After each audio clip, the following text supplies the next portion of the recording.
মৰমৰ ছাত্ৰ ছাত্ৰীসকল আজি আমি তোমালোকৰ দশমমান শ্ৰেণীৰ দ্বিঘাত সমীকৰণৰ সমূহ আলোচনা কৰিম। তোমালোকে দ্বিঘাত সমীকৰণ মানে কি বুজি পোৱা? দ্বিঘাত সমীকৰণ মানে হৈছে এটা সমীকৰণ যাৰ চলকৰ সৰ্বোচ্চ ঘাত 2 অৰ্থাৎ এটা দ্বিঘাত সমীকৰণৰ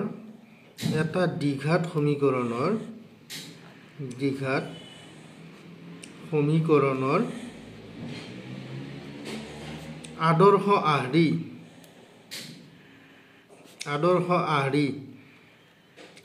আহৰি কি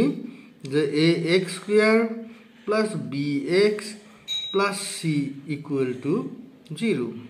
এতিয়া তোমালোকে ইয়াতে জানিব লাগিব যে এই আহৰিটোত a not equal to 0 সদায় এৰ মানটো কেতিয়াও শূন্য হ'ব নোৱাৰে আৰু a, b, c বাস্তৱ সংখ্যা। a, b, c ইয়াত লিখি দিছো মই a, b, c বাস্তৱ সংখ্যা। এতিয়া কথা হ'ল যদি a equal to 0 হয়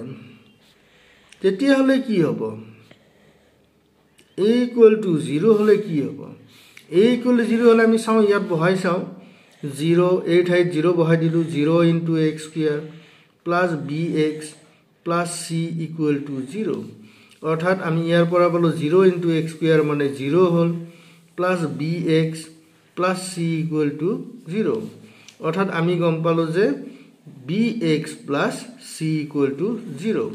অর্থাৎ a equal to 0 হলে আমি কি পাও bx plus c equal to 0 অর্থাৎ ইয়াতে আমি দুটা পদ পালো প্ৰথম পদটো হল কি bx দুই নম্বৰটো হল plus c ইয়াতে চলক আছে x x ৰ ওপৰত সৰ্বোচ্চ ঘাত কিমান আছে 1 গতিকে এইটো এটা কি হৈ যাব ৰৈখিক সমীকৰণ হ'ব ৰৈখিক সমীকৰণ এটো হৈ গল ৰৈখিক সমীকৰণ। এটা ৰৈখিক সমীকৰণ হওয়াৰ লগে লগে ইয়াৰ কি হবো ইয়াৰ পৰ আৰো একটা প্ৰশ্ন হবো পাৰে তোমালোকৰ যে a equal to 0 হলে ax square plus bx plus c equal to 0 মাত্র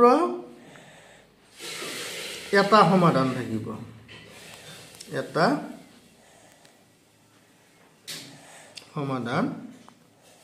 থাকিব